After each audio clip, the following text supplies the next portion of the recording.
So there were a great many questions, I think, that didn't get a chance to get answered. I have to tell you that Dr. Goff is leaving to head to other activities related to his new assignment pretty soon, and so if you don't get a chance to catch him later in the next little while, you may not get a chance to catch him until the next conference. But thank you so much for making time to be here, and we appreciate your candor and the excitement that you brought. So I promise I won't pop up all day long, but I did want to help to frame up this next conversation or our report that we're having. From the very beginning, with our first new nuclear initiative or new nuclear forum, we framed or built it so that we had snapshots and reports of what kinds of new nuclear activities were currently going on in various communities throughout the country. And in our second conference, we had some of those same communities stand up and give a report. And so here we are this time. We're not building our entire conference around those snapshots the way that we had framed it up in the prior forums, but we still wanted to make sure that we gave some reports. And as many of you know, the UAMPS, Utah Associated Municipal Power Systems project and their partnership with NuScale did end last year. And I know that when that was announced, there were people who began wringing their hands and saying, oh no, it failed. And in fact, it didn't fail. It just didn't make. Okay, and there's a difference, and I'm not just spinning for you, although elected officials are supposed to be good at spinning. But the point I want to make is that we are in this country it is not the state that is sponsoring our development of nuclear. They're incentivizing and offering some really key support, but we are trying to remain true to the American principle of the free market. And in a free market system, we all know, you learn this in Econ 101, or 110 at my school, but we all learned that a lot of endeavors, even brilliant ones, don't make the first time around. And I don't want to call this a failure. This is the natural order of things when you use the free market. The setback was disappointing, I think, to many people. If you're riding on every little twist and turn in this saga, this nuclear saga, it was a disappointing day. But in fact, we've learned a lot. And I come from a city, many of you are city officials. After you've had some kind of an event, first officials will gather and they'll have what they call in my community, or my fire chief calls it a hot wash, or somebody else calls it the good, the bad, and the ugly conversation. But essentially, whenever something major has happened, you gather the players and you have that conversation. What went right, what went wrong, and what can we learn from it? And UAMPS did that very thing. And so Mike is here to share with us the very important things that were learned from those kinds of conversations. And I think that that's how we need to approach this. As we together we're united in this endeavor of bringing nuclear forward, we need to be able to help each other and support each other and learn from each other. And so Mike is very graciously given his time to come here today. So Mike Squires serves, he is, an official with UAMPS. UAMPS is a small subsidiary of the state of Utah. It's a public entity. And he serves as their Government and Public Affairs Director. He is an attorney. He has experience in government affairs, lobbying, campaign management, etc. Prior to the role that he's in, he had worked for the Lieutenant Governor of Utah. He'd worked as a legislative analyst for Representative Mia Love in Washington, D.C. And he also there he specialized in healthcare and energy and environment issues, but he also was a law clerk for the Utah Attorney General. Mike is I still think of him as a young man because my gray hair allows me to be able to call you a young man, but he is a very talented young man. And I've watched as he led and participated in strategy conversations, and he led all kinds of engagement with state legislators, local officials, tribal officials, members of Congress, the White House, industry leaders, non-government organizations. He was in the middle of all of that, trying to pull it together and trying to help this very first endeavor into a non-AP 1000 or higher kind of a project, he led that very well. Very well. Before he was hired, and as a member of UAMPS, I kept, banging my head against the wall saying, we've got to do this, and we've got to talk to the legislators, and we've got to put some information out. We have to do this. And then they hired Mike, and I just calmed right down. So he's done a wonderful job. He's in it for the long game, just as we all are. And so we're grateful for you taking your time today, Mike, and it's all yours.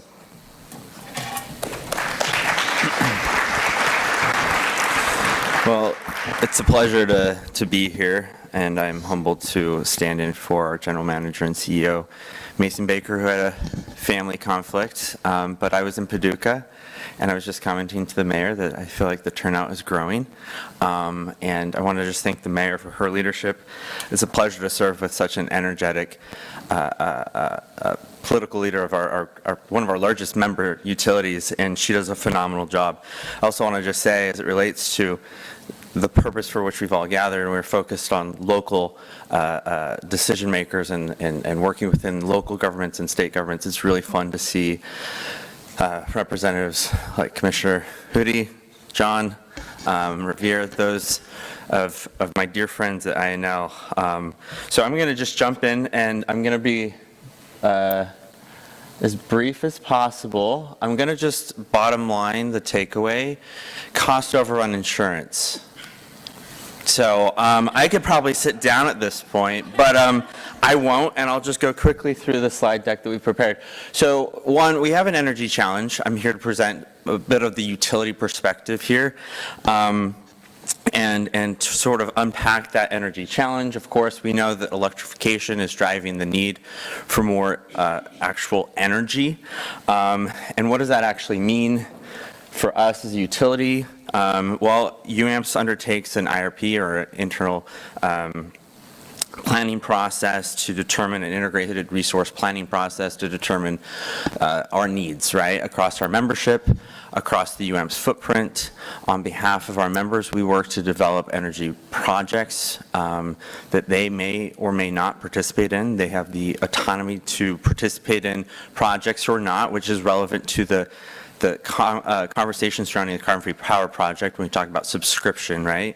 Marketing that power, which I'll get to in a second. But just as we all sort of understand, I think we read in the news, electrification is real.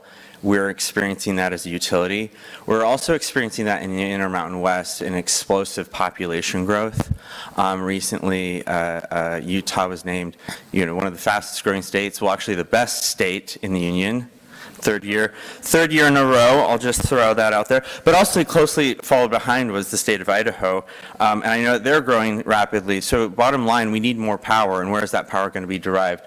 Also, we're dealing with, of course, the need for an interest at a state level.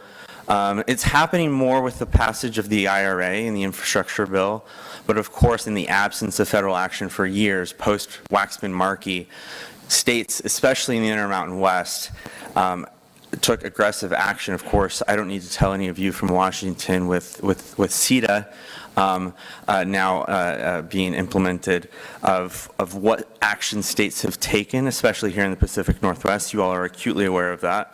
But essentially, we're wanting more power, and that power is expected to be carbon-free. That presents, of course, problems with regard to transmission. I think, with the passage of the infrastructure bill, there were provisions of that, I think, of course, that NARUC wasn't the biggest fan of. But really, with the role that FERC can play, the growing role and the additional authority that the infrastructure bill granted FERC for interstate transmission siting, it was to sort of address, of course, the growing problem that we see, that where the energy resource is greatest, whether that's wind in Wyoming, the load center's not there, right? So there's that natural conundrum. And in states, especially like the state of Utah, where about 65% of the state is federally owned, to get rights of way or transmission corridors really requires acts of Congress, which, if anyone has also been paying attention to the news, is not easy. They can't do the smallest thing, much less pass bills that would enable transmission projects. So we're really dealing with these things, as well as the need to balance resources. Of course, that gets to, again, How do we back up our intermittent resources? UAMPS is about to bring online 146 new megawatts of solar, but of course, we understand, we recognize that bottom line, nuclear has to be a part of the carbon-free portfolio. I know I'm probably preaching to the choir here, but when I go to Washington or when I'm at various state capitals, this is the message that I think a lot of legislators don't fully internalize. And that's something that we need to also make a point to raise with our local and state elected officials. It's not even about where the energy is coming from, it's about physics, something about which I know very little, but enough to know that transmission is critically important. And then lastly, of course, the supply chain. As people know, of course, in this room, probably 80%, and this was touched on by Congressman Newhouse, and I thought his comments were spot on. And I want to thank him, too, for his leadership on this issue. The man is amazing, and he's done incredible work, and you all are very, very lucky to have such an effective member of Congress. But over 80% of all solar panels are made in China, or China accounts for 63% of rare earth mining and 92% of rare earth processing. That is a giant problem for us when we seek to really meaningfully lead on carbon reduction goals and only rely on renewables. And I'm not here to make an enemy of anyone or any renewable energy resource. We are, like I said, aggressively pursuing both. And I want to just then get to, of course, affordability, because I think in the context of what we're all experiencing right now, costs are paramount for us as a utility. Costs are paramount for everyone, all of our ratepayers. Many of our utilities have unfortunately had to go through rate increases. That's just a grim reality of the world in which we're operating. And really, new nuclear has an opportunity to solve that problem. When we think about the impact that really intermittent and volatile resources can have on spot market pricing in the West especially, we've experienced that almost every summer, where we're always on the edge of our seats as to where the spot market pricing will go. And our market exposure is a real concern. And that was one of the reasons why, of course, again, we were very keen on developing new nuclear to have that 40-year certainty, really ultimately, ideally 80 years when you do those renewals. But that's real value for our members. So while, of course, as we went through the development of the project, the cost did go up, that cost still provided our members a fair amount of certainty. And when I clerked in the Attorney General's office, I'll just say, air permits in the West, air permits in Utah especially, when the population is only growing at such a rapid rate, are only going to be increasingly problematic. So our need for energy is growing, and the options from which we have to select to procure new electrons is diminishing. So we're in a scarcity problem. We have a scarcity problem in the West, and recently in the last legislative session in Utah, it became very political on account of the fact that many of our coal resources have been endangered of premature retirements. And for us as a utility association, as co-owners of a coal unit, that's also concerning. So I'm going to now pivot, sort of setting that stage real quickly to where we got to with the CFPP successes. And I want to just comment and, again, thank those members of Congress who get it and who have been engaged. And I will say the excellent work that not only us, ECA, GAIN, Third Way, ClearPath, Energy Northwest, everyone who's really in this room right now should be happy as to where the dialogue is headed on the Hill. Notwithstanding the fact that I sat across from Congressman Simpson a few times, especially post-decision to terminate, on the verge of tears myself, because this was a deeply emotional decision. I will never forget, he said, Mike, we just need to get this commercial. He's like, we need to do it. We need to get this done. Yes, this was not welcome. This was sad. And yes, I did invest a lot of political capital into this, but I'm still here, and let's get it done. And that sort of mentality, I think, is pervading most conversations on a bipartisan, bicameral basis. And I want to say that is a success. I think that is a success because the high tide will raise all ships. And those conversations, even in the post-termination decision world that I operate in right now, are incredibly meaningful. And I went back there, I've been back there several times to have follow-up conversations with those on committees of jurisdiction, the appropriate committees, and they're really dedicated to finding a solution, from the most liberal to the most conservative members of Congress. And that's momentum that we should all build on. I want to also just mention, too, that, again, the support of the Department of Energy, the support of the Nuclear Regulatory Commission. This issue was not technical in nature. A lot of people are like, well, what sort of NRC permitting would you recommend? At this point, I think the large hurdle has, and like I said at the very beginning, and I'll say it again, cost overrun insurance. These concerns are commercial in nature. I think the NRC has received the message loud and clear of over the years. There was NEMA, there was NECA. Unfortunately, we didn't get NELA. Again, I love all these acronyms. But I will just say, again, it's not the permitting side of things as much as the commercial considerations.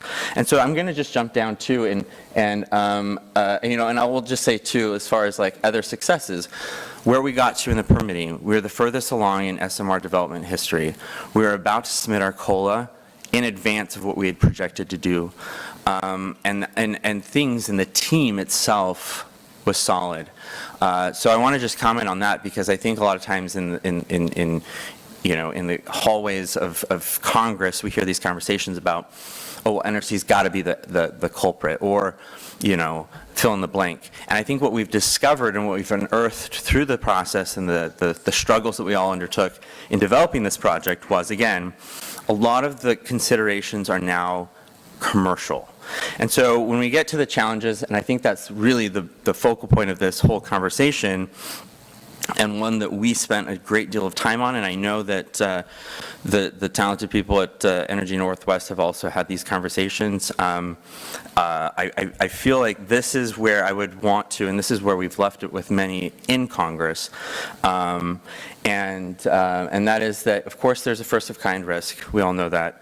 But, of course, we have the opportunity to address that and really alleviate the subscription concern, because just to step back for all those who weren't fully aware, the subscription issue was the issue for which the termination decision was made.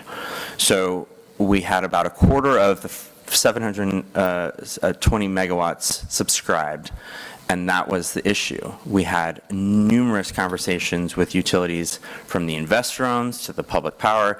And I want to just give a little plug for those in the public power space, because we are the ones leading on nuclear at this point, and I'm very proud of that track record. But I also want to just say, investor-owns, public power, co-ops, we're having all those conversations with utilities in the West, and time again, the cost overrun insurance was the consideration, which directly impacted, of course, the subscription, and that subscription, again, directly impacted the termination decision. So those are all really important considerations, but of course, as I mentioned, the commercial challenges are real.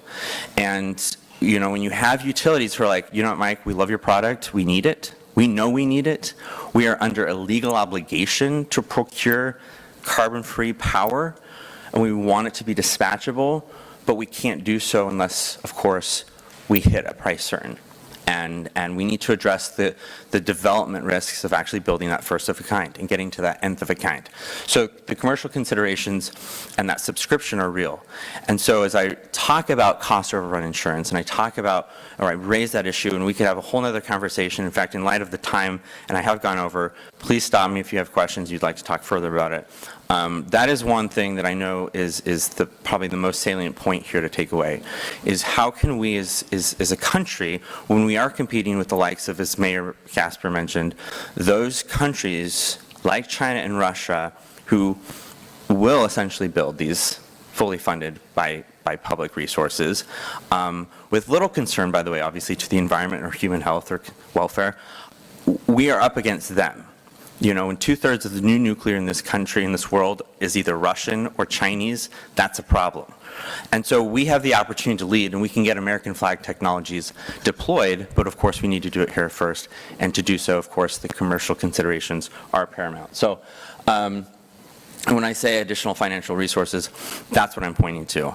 I can't say enough about the way in which Congress did stand up to the challenge of providing us resources. Our cost share was subject to annual appropriations, which of course, as everyone knows here, is tricky. In good years, much less in bad years. I think what they did with ARDP was a really good idea of advanced funding these programs. That's the certainty again. The commercial considerations get down to. And so just to sort of conclude, and I keep going back, I'm sorry, I can't get these arrows correct. We are still as an organization really keen on nuclear. We've spent years educating our members, our communities, working with Idaho state legislators, Utah state legislators, members in the delegation from Utah to Idaho to Washington and beyond. And like I said, really the need will be in Washington to address these commercial considerations. And I do feel like the leadership's there, the interest is there. We've allowed to sort of break down those partisan barriers in a world that's even ever so hyper-partisan these days. And I want to say that that's also due to the fact that we've had some really good leadership at the Department of Energy. So I want to thank Dr. Goff, Dr. Huff, all of those who have really gone out there, who've showed up in the communities and done the heavy lifting. And so we will continue to look at this, perhaps obviously not in a ownership capacity, more in a power purchase agreement arrangement, but we are very aware that if we are going to also reach any sort of carbon reduction goals of our own and get that certainty, that price certainty, so we can ensure affordable, reliable service to our members, which is paramount at an affordable rate, we need nuclear. So we will, of course, always be in that capacity to look and find new opportunities to support. We stand ready, at the end to sort of just conclude, we are never going to go away from this issue. UAMPS as an organization understands the value, the tremendous value, and while, of course, we had made that devastating decision to terminate, and it was emotional, and it was difficult, and it still is to recognize that that project is no longer moving forward. I am incredibly encouraged personally that the group here assembled today and the people I get the pleasure of still interacting with are still very, very much involved and keen on moving the ball down the field. It's personal. It's personal to me. I never thought I'd work at a utility. In fact, I went to law school to clerk and work at EPA. And never thought I'd work for an actual regulated entity, but that's all the more reason why I think we need this, is I've seen the way in which we as a country will not be able to procure new energy as we need it and still be subject to an unworkable air permitting regime in this country. And it really is unworkable. It's not tenable to continue in this fashion, at least in the state of Utah. So we need opportunities, and the great thing is those opportunities can be carbon-free and provide us and future generations with that reliable, secure, and carbon-free energy resource. So again, I want to thank all of those here. Thanks, Kara. Thanks, Mayor. Thanks, Seth, for the opportunity of just coming before you all. I hope, again, we can always serve to help one another. We're in this together, and I really think that on behalf of the UAMPS Board of Directors, we will do anything and everything in our power to continue to further this conversation for anyone and everyone who's interested. So again, thanks, and if you have questions, feel free to find me. Thanks.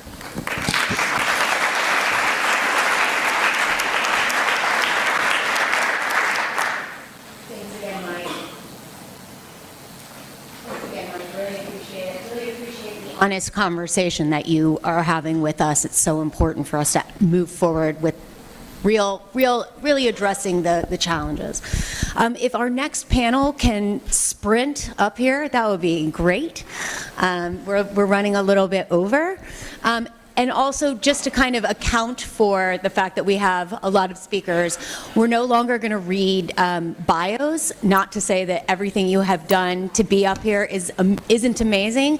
However, if you look on the back of your name badge, there is a QR code that will take you to the meeting webpage. Everybody's bio is there, and also a lot of the presentations are going to be loaded onto that website as well. So I will kick it over to Andrew. If you can just lavalier mic yourself, or Andrew, you can go up there if you want, whichever you